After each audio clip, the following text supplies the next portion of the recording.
Hello and welcome to Tête-à-Tête, France 24's flagship interview show. Our guest this week is Philippe Bolopion. He's the Executive Director of Human Rights Watch, and he is with us from New York City. Thank you very much for being our guest this week. Thanks for having me. Obviously, your fight to defend human rights across the world is in a difficult situation. The Trump administration has obviously decided that human rights were not a priority. There's been a lot of controversy, especially when it comes to the way it is dealing with migrants and the role of ICE in it. You've investigated most recently what ICE has been doing, especially in Fort Bliss ICE Center in Texas. Can you tell us what you found and what it means about the Trump administration? Well, yes, I would say it's quite emblematic of what we could characterize as a human rights catastrophe for the Trump administration from day one of this administration, sadly.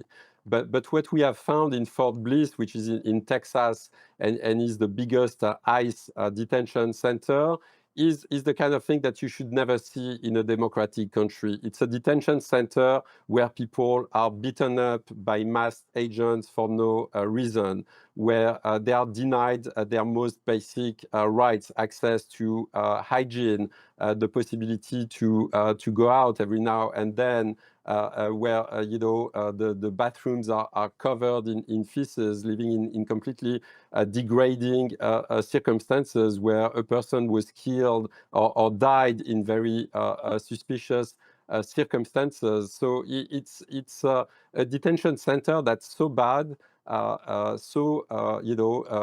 systematically violating the rights of people who are housed there, that we believe that it should be closed down and investigated. Now, of course, sadly, this is not out of step, I would say, with many of the things that Human Rights Watch has documented in the United States under the Trump administration in the last few months. We've done reports on the tactics used by ICE in Minnesota that are designed to scare an entire population, where 2 people have died, where law enforcement practices are violating basic rights and norms. We've done work on Venezuelan migrants that have been picked up in the US and sent to a prison in El Salvador, where they are being tortured and sexually abused. We've done work on the extrajudicial killings of alleged drug traffickers in the Caribbean or in the Pacific, whose boats are being blown up outside of any judicial process. So I would say that the Trump administration has launched an all-out assault on human rights domestically in the US, but sadly also on the global level with consequences, dire consequences for the rest of the world. And is there pushback from the justice system or from Congress, or is everybody accepting this new reality where human rights are not respected anymore and human rights are actually assaulted?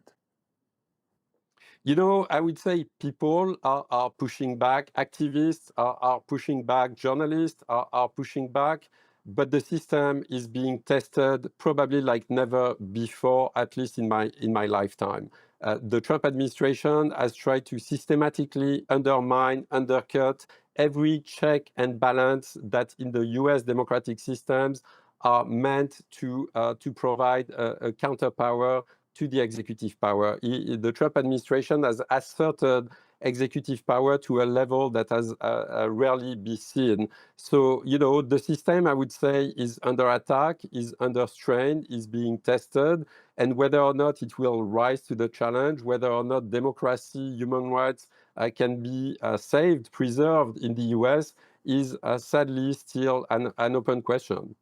Right. The Trump administration has also declared essentially that the Western Hemisphere, that is Latin America, is American zone, if I may use the expression. We've seen the U.S. arrest the president of Venezuela, Nicolas Maduro. We've seen Trump openly meddle in several elections in Latin America. What do you make of this? Is this the return of imperial power, and what does it mean for international justice?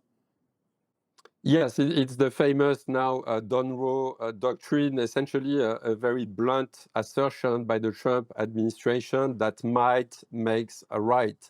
And you know, this administration has been very vocal and very clear in proclaiming that it doesn't care about international law, international human rights, treaties, norms, institutions like the International Criminal Court. And this is extremely dangerous. The US had been one of the key architects of this entire global ecosystem at the UN through treaties, through norms that was designed to make the world a safer place, that was instituting rules around principles, around norms. A very concrete example of this all-out assault on the system that protects democracy and human rights are the US attacks on the International Criminal Court, probably one of the most important creations of the international community in the last few decades when it comes to human rights and democracy. The idea that no one is above the law, that anyone who is involved in some of the most serious crimes known to humanity, crimes against humanity, genocide, ethnic cleansing, war crimes, that those should be held accountable. That's why we have a tribunal in The Hague doing this job. But this tribunal, its judges, its prosecutors are under sanctions from the US. And in fact, just yesterday, Marco Rubio said that it was now a goal of US foreign policy to dismantle the International Criminal Court. This is incredibly dangerous. It comes on top of defunding the UN, leaving the Human Rights Council, leaving some key treaties. It's really the US government saying that it's ready to upend the rules-based world order as we know it, an order that we have relied on as a human rights organization alongside many others to protect and advance human rights globally. Right, and since it's the US, it also has ripple effects across the globe. I mean, there are probably rulers in countries that are not exactly democracies that are saying it's fine to go after my opponents, it's fine to remain in power and change the constitution if need be. Are you seeing this ripple effect across the globe? Absolutely. People, would-be dictators or actual dictators around the world are taking note.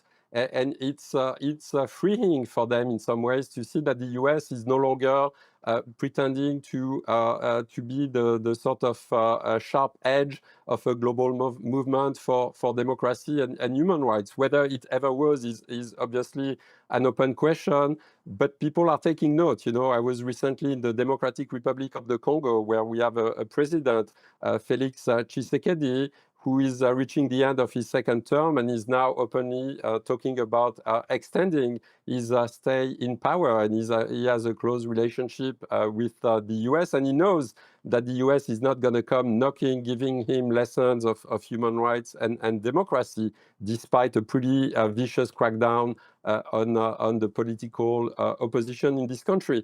This is sadly one of many examples around the world. We are in many ways living in a new dangerous world for human rights, a new world order that is no longer governed by the UN, the Security Council, treaties, norms, and laws, but where you have three superpowers, the US, Russia, and China, who are asserting their military power, their might, their strength, and pretty much trying to undermine a rules-based world order that's premised on the idea that we should try to advance democracy and human rights for all everywhere.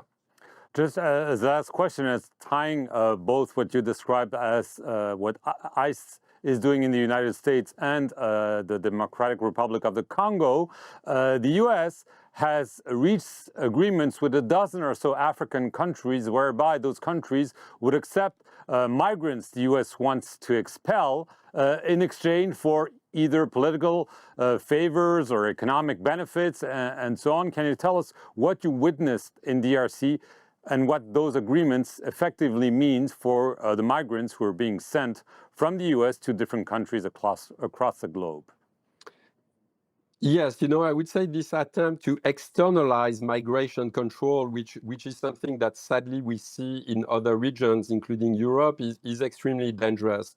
On the day I arrived in Kinshasa a few weeks ago, which was the day when the Ebola crisis was declared, I went to a sort of rundown hotel that's quite close to the airport, where I met with several Colombian migrants who had been picked up by ICE in the US and were given essentially two options: either go back to Colombia, a country that they had left because their lives were in danger there, or go to the Democratic Republic of the Congo, a country that most of them knew absolutely nothing about. They couldn't place it on the map. They obviously do not speak French. They do not have a passport. They are in this sort of legal limbo, languishing, near an airport in Kinshasa, with no solution for their future, nowhere to go, and far away from their families.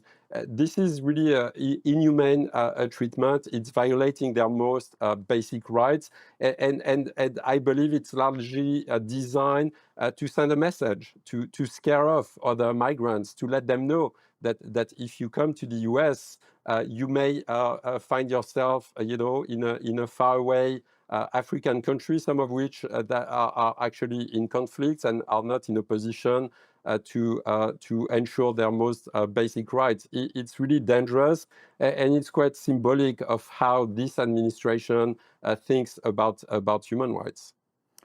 Philippe Bolopion, that's all we have time for, Executive Director of Human Rights Watch. Thank you for being our guest this week from New York City, and thank you all for watching this edition of Tête à Tête.